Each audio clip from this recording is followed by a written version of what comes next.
మాకు కొంచెం చిన్నగా మాట్లాడము. మ్యాథమెటికల్ ఇండక్షన్లో నెక్స్ట్ క్వశ్చన్ ఏంటి అంటే 1² + 2² + 3² and so on n² = n × n + 1 × 2n + 1/6. డైరెక్ట్గా ఫార్ములానే ప్రూవ్ చేయమంటున్నాడు కదా. డైరెక్ట్గా ఫార్ములా కదా బాబు. మీరు స్టార్టింగ్లో 3 ఫార్ములాస్ నేర్చుకున్నారు, మీకు గుర్తుందో లేదో. ఏమి అవి అంటే 1 + 2 + 3 అండ్ సో ఆన్ n ఏమి అంటే n × n + 1/2 ఫస్ట్ ఫార్ములా. రెండో formula 1² + 2² + 3² and so on n² n × n + 1 × 2n + 1/6. ఇది సెకండ్ ఫార్ములా, సరేనా.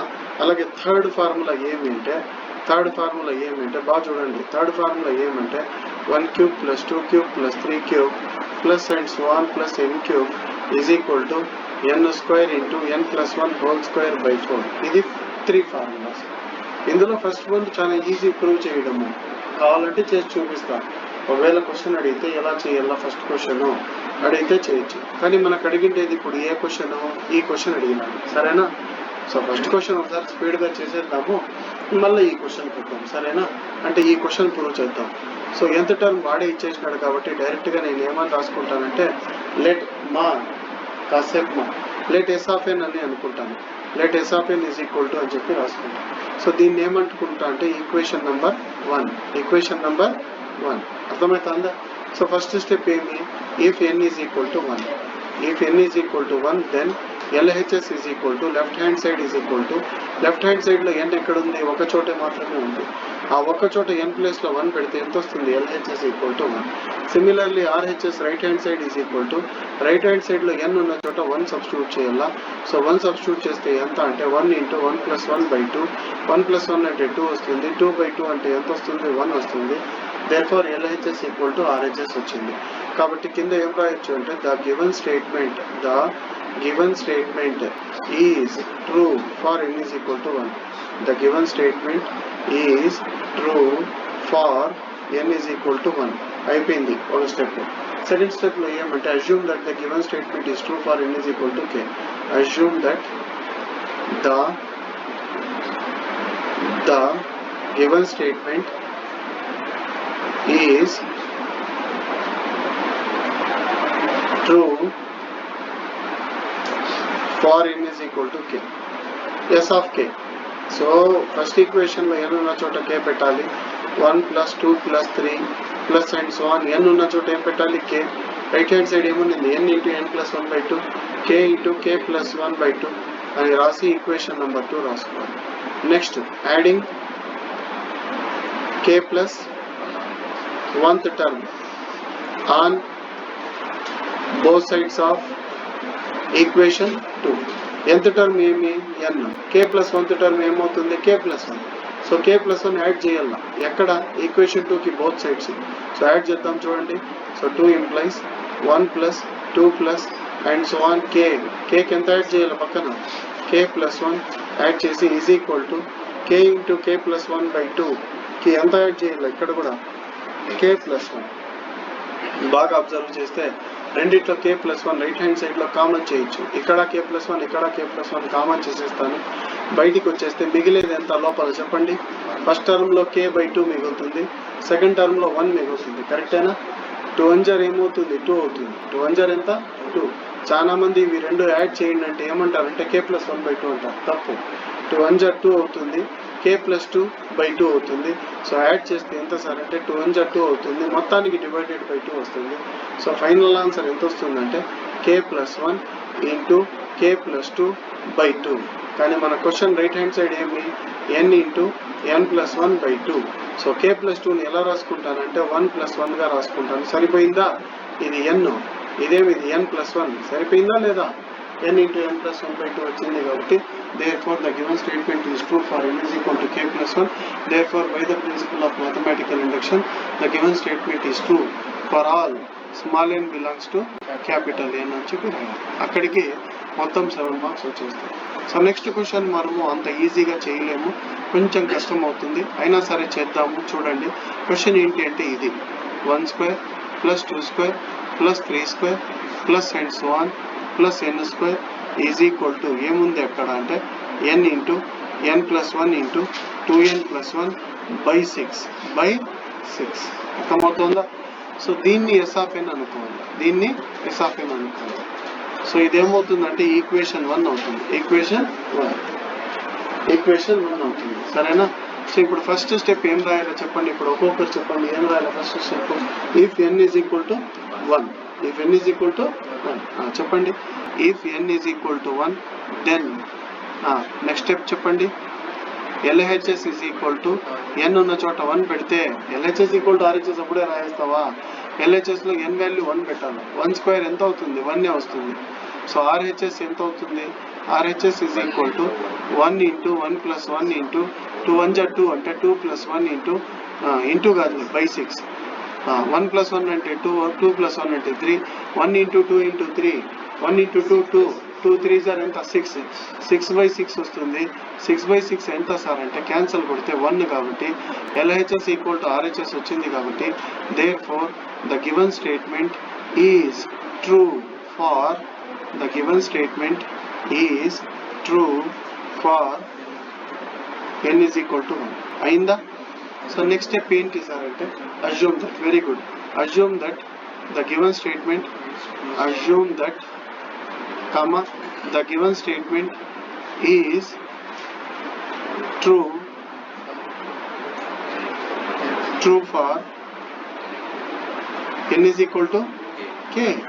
So n is equal to k కి ట్రూ అవుతుంది అనుకుంటాము, ప్రూవ్ చేయము. డైరెక్ట్గా ఈక్వేషన్ 1లో n ఉన్న చోటంతా k సబ్స్టిట్యూట్ చేస్తాము. సో s ఆఫ్ n ఉన్న చోట ఏం రాస్తానంటే s of k is equal to 1 square plus 2 square plus 3 square plus 4 square plus and so on n square కాదు k square is equal to k into k plus 1 into 2k plus 1 by 6. So this is your second equation. Next adding k plus 1th term, adding k plus 1th term, k plus 1 రాసి పవర్లో th రాస్తాను, 1th term on both sides of equation 2, EQ2 రాయాలి. 2 రాసి round of చేసినా కూడా equation 2 అయిపోతుంది. nth term ఏమన్నా చెప్పండి ఎవరైనా? nth టర్మ్ ఏమి? n square. k plus 1th term ఏమవుతుంది? k ప్లస్ 1 హోల్ స్క్వేర్, అంతే కదా. n ప్లస్ లో k ప్లస్ 1 పెడితే so k plus 1 whole square ఈ లాస్ట్లో అలాగే ఈ లాస్ట్లో యాడ్ చేయాలి. సో చూడండి 1 square plus 2 square plus and so on k స్క్వేర్కి ఎంత యాడ్ చేయాలి సార్ అంటే k plus 1 whole square add చేయాలి. సార్ ఇది కొంచెం,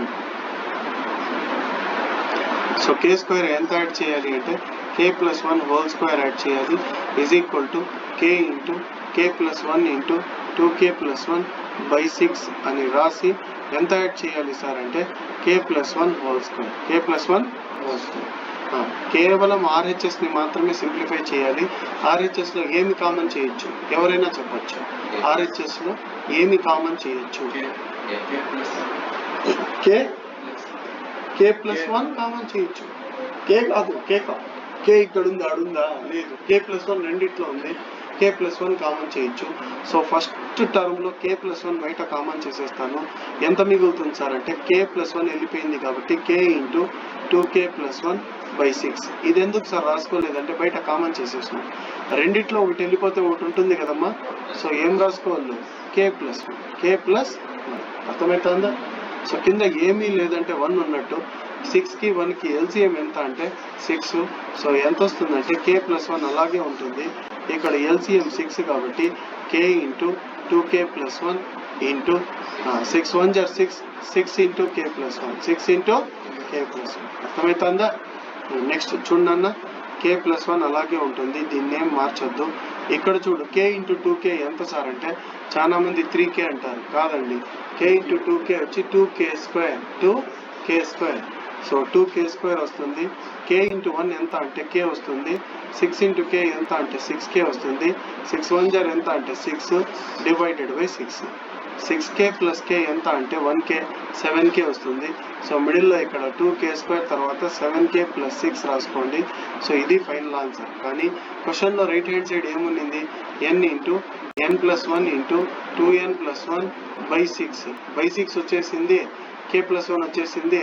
జస్ట్ నువ్వు కొంచెం మార్చుకుంటే సరిపోతుంది, ఏమీ లేదు. జస్ట్ చిన్న చేంజ్ దాన్ని చూసి రాసి n ఉండే చోటంతా k ప్లస్ 1 పెట్టి కే ప్లస్ 1 ఇంటూ ఎన్ ప్లస్ 1 అంటే ఏం రాస్తాం? కే ప్లస్ 1 నేను ఈ టర్మ్ రాసినాను బాబు. ఇప్పుడు ఇది చెప్పండి. 2n ప్లస్ 1 2 ఇంటూ ఎన్ అంటే ఎంత? కే ప్లస్ 1 డివైడెడ్ బై ఎంత సార్ అంటే 6 వచ్చేస్తుంది. దాన్ని ఇంకా ఫ్యాక్టరైజేషన్ అంతా కనుక్కోవాలి. అవంతా మీ వల్ల కాకపోతే ఒక షార్ట్ కట్ డైరెక్ట్గా రాసేయండి. మీ కాలేజ్లో మార్క్ లేకపోయినా పబ్లిక్లో మాత్రం 7 out of 7 ఇస్తారు. ఎందుకంటే పిల్లవాడు చేసింటేనే కదా వచ్చేది అని. చలగైతే నువ్వు చేయలే, నువ్వు దేన్ని చూసి రాసినావు? ఆన్సర్ని చూసి.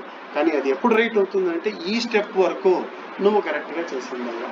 ఇన్ కేస్ ఆ స్టెప్ వరకు నువ్వు తప్పుగా చేసింటే అది దట్ ఈస్ నాట్ పాసిబుల్. ఎందుకంటే ఇప్పుడు చూడు, ఈడ కే ప్లస్ 1 ఉంది, ఈడ కే ప్లస్ 1 ఉంది, ఈడ 6 ఉంది, ఈడ 6 ఉంది. ఇప్పుడు ఈ రెండు యాడ్ చేస్తే ఎంత వస్తుంది? కే ప్లస్ 2. ఇక్కడ ఈ రెండు సింప్లిఫై చేస్తే 2k ప్లస్ 3 వస్తుంది. కే ప్లస్ 2 ఇంటూ 2k ప్లస్ 3 చేస్తే అది పైది రావాల. అదంతా చేయకుండా మనం ఏం రాస్తామంటే డైరెక్ట్గా ఇది రాసేస్తాం. అర్థమైపోయిందా? సో కింద ఏం స్టెప్ రాయాలంటే therefore the given statement is true for n is equal to k plus 1. అదేవిధంగా therefore by the principle of mathematical induction the given statement is true for all small n belongs to capital N అని చెప్పి రాయాలి. ఆడికి 7 marks ఖచ్చితంగా పడతాయి. Next question మీరు ఇంటికాడ prove చేసుకొని రండి. నెక్స్ట్ క్వశ్చన్ ఏదంటే ఇది 1³ plus 2³ plus 3³ plus and so on plus n³ is equal to n square into n plus 1 whole square by 4. So ఇది థర్డ్ ఫార్ములా. మీరు ఇంటికాడ ప్రూవ్ చేసుకొని రండి. రఫ్ నోట్స్లో చేసుకొని రండి. రేపు చూస్తాను. నేను అడుగుతాను మీకు ఆ వాల్యూ ఎలా వచ్చింది, ఈ వాల్యూ ఎలా వచ్చిందంటే చెప్పాలి. ఊరికే చూసుకొని రండి, చేసుకొని రండి అంటే ఏదో రాసుకొని వచ్చేసేది కాదు. ఇది ఎలా చేసినారంటే మీరు చెప్పగలగాలి. సరేనా? అర్థమవుతుందా? సో ఇది మొత్తము. నెక్స్ట్ మనకు వచ్చే క్వశ్చన్స్ కొంచెము డిఫికల్ట్గా ఉంటాయి. చూద్దాం, చేద్దాం, మనకేం ఇబ్బంది ఏం లేదు. ఇక్కడ చూడండి, ఈ క్వశ్చన్ అయిపోయిన తర్వాత నెక్స్ట్ క్వశ్చన్ ఏమొస్తుందో. ఈ క్వశ్చన్ తర్వాత క్వశ్చన్ కష్టంగా ఉంది. ఎన్నో క్వశ్చన్ నెంబర్ 8. ఇంతవరకు అయితే ఇబ్బంది లేకుండా చేసుకున్నారు మీరు. ఎన్నో క్వశ్చన్ వరకు చేసినారు? 7th క్వశ్చన్ వరకు. క్వశ్చన్ నెంబర్ 8 నుంచి కొంచెం కష్టంగా ఉంటాయి. కాబట్టి మీరు ఇంతవరకు రేపు బాగా ప్రాక్టీస్ చేసుకొని ఆ ఒక్క క్వశ్చన్ చేసుకొని వచ్చేయండి. ఏ question? 1³ plus 2³ plus 3³ plus and so on n³ is equal to n square into n plus 1 whole square by 4. Formula number 3 prove చేసుకొని వచ్చేయండి. సరేనా? రైట్.